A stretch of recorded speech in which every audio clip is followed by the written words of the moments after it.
There are some people who enter your life to love you, and some who enter your life to destroy the version of you that was begging for love. And the terrifying part is, you usually cannot tell the difference until your heart is already in pieces. Maybe that person changed you forever, not because they stayed, but because they left. You still remember the small things, don't you? The late-night conversations, the way their name could instantly change your mood, the feeling that maybe, finally, someone understood the parts of you the world ignored. You trusted them with your softness, your fears, your dreams, and for a while, it felt beautiful. But then something shifted. Maybe they betrayed you. Maybe they slowly became cold. Maybe they made you question your own value until you no longer recognized yourself in the mirror. And now, even after everything ended, a strange question still haunts you. Why did this happen to me? But what if this person was never meant to complete you? What if they arrived to reveal something deeper, a painful truth about love, a dangerous truth about betrayal, and the most important truth of all, your self-worth? Carl Jung once said, "Everything that irritates us about others can lead us to an understanding of ourselves." And maybe this heartbreak was never just heartbreak. Maybe it was an awakening disguised as pain. Part 1. Love reveals the parts of you that were starving. Love has a strange way of acting like light in a dark room. Before someone enters your life, you may believe you're emotionally strong, independent, and complete. But the moment someone gives you attention, affection, or emotional safety, hidden wounds suddenly begin to rise to the surface. That is why losing certain people feels unbearable. Not because they were perfect, but because they awakened emotional needs you were secretly starving for. Maybe you did not miss them as much as you missed how valuable they made you feel, and that realization hurts. Psychologist Carl Rogers once wrote that humans have a deep desire to be seen and accepted. That is why love can become addictive. The moment someone validates us, we unconsciously hand them emotional power. Their texts affect our mood. Their silence creates anxiety. But real love was never supposed to make you abandon yourself. Some people enter relationships not to share love, but to escape loneliness. And when you fear loneliness, you begin tolerating things your soul quietly hates. Disrespect, emotional inconsistency, half-hearted affection, mixed signals. You start shrinking yourself just to keep someone from leaving. And this is where the first painful lesson begins. Love does not only reveal your capacity to care, it reveals the wounds you never healed. The Buddha once said, "Attachment is the root of suffering." Not because love is wrong, but because attachment makes us believe our worth depends on another person staying. But your worth was never supposed to be rented out to someone else's emotions. The right love adds to your life. It does not become your entire identity. And maybe this person entered your life to force you to finally ask yourself a question you avoided for years. Why was I willing to lose myself just to feel loved? Part 2. Betrayal doesn't just break your heart. It breaks your illusion. Betrayal is a different kind of heartbreak. Love hurts. But betrayal confuses you. It forces your mind into war with itself. One part of you remembers the beautiful moments, while the other part slowly realizes those moments may not have been as real as you believed. And that internal conflict is exhausting. You replay conversations in your head. You search for clues you missed. You wonder how someone who once held your hand could suddenly become emotionally distant, cold, unfamiliar. But betrayal rarely happens overnight.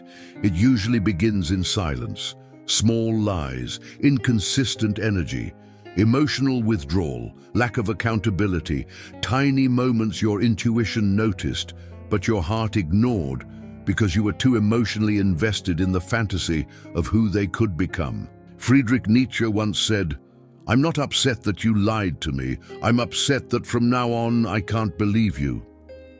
That is the true damage betrayal creates. It doesn't only destroy trust in them, it damages your trust in yourself. After betrayal, people often become hyper-aware. They overthink messages. They question intentions. They become emotionally guarded, not because they enjoy distance, but because pain taught them vulnerability can feel dangerous. And maybe that is where you are right now, trying to look strong while secretly wondering why you were not enough for someone to stay honest with. But listen carefully. Someone betraying you is not proof that you lacked value. It is proof that they lacked the emotional maturity to handle something valuable. A broken person often breaks others while trying to escape themselves. Carl Jung believed that people unconsciously project their chaos onto others. That means sometimes the betrayal had nothing to do with your inadequacy. It came from their unresolved emptiness, insecurity, selfishness, or fear. And this is the illusion betrayal destroys. You begin to realize that love alone cannot save someone who refuses to face themselves. No matter how loyal you were, no matter how understanding you became, you cannot heal someone who is committed to their own dysfunction. That realization feels brutal at first, but eventually it becomes freeing, because you stop blaming yourself for another person's inability to love correctly. And maybe this heartbreak was not sent to punish you. Maybe it was sent to wake you up from the dangerous belief that you must suffer in order to earn love. Part 3. The moment you lose yourself. Trying to keep someone else. At first, you do not notice it happening. It begins with small compromises. You stay quiet about things that hurt you. You ignore disrespect because you fear conflict will push them away. You become more patient, more understanding, more forgiving, until one day you realize the relationship only survives when you abandon your own emotional needs. And that is not love. That is emotional survival. Some people are taught from childhood that love must be earned. So when they meet someone emotionally inconsistent, they work harder instead of walking away. They believe if they become better, easier, or more lovable, the other person will finally choose them fully. But chasing love often turns into chasing validation. And the terrifying part is this: the more you abandon yourself for someone else, the less they respect you. Because people can feel when you no longer value your own boundaries. You start over-explaining your feelings, apologizing for your emotions, accepting bare minimum effort while convincing yourself it is enough. And slowly, your entire identity becomes centered around whether this person is emotionally close or distant. Your happiness becomes unstable. One message can make your day. One cold reply can destroy it. That is not emotional connection. That is emotional dependency. Psychologist Erich Fromm once wrote, "Immature love says, 'I love you because I need you.' Mature love says, 'I need you because I love you.'" There is a profound difference. Healthy love allows you to remain yourself. Toxic attachment slowly erases you. And maybe this person taught you something painful but necessary. You cannot build self-worth through another person's attention, because attention is temporary. Validation changes, people change, emotions change. But self-respect, that must remain even when love disappears. This is why some heartbreaks eventually become spiritual awakenings. They force you to finally see the version of yourself that was begging for crumbs while pretending it was a feast. And perhaps the hardest truth of all is this: you were not only grieving the loss of them, you were grieving the loss of who you became around them. The version of you that tolerated less, the version of you that stayed silent, the version of you that forgot their own value just to avoid being abandoned. But pain has a strange purpose. Sometimes it destroys the false version of you, so the real one can finally emerge. And maybe losing them was the first step toward finding yourself again. Part 4. Self-worth. begins the moment you stop chasing those who can't see your value, because healing does not begin when they apologize. It begins when you finally see yourself clearly. For a long time, you probably thought closure would come from them. Maybe you imagined one honest conversation, one explanation, one moment of regret that would finally heal the pain they left behind. But some people never give closure, and waiting for it can quietly destroy your future. Marcus Aurelius once wrote, "You have power over your mind, not outside events."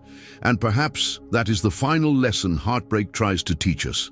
Your peace cannot depend on another person becoming who you hoped they would be. Some people will misunderstand your love. Some will betray your loyalty. Some will leave while carrying pieces of your trust with them. But none of that has the authority to define your value unless you allow it to.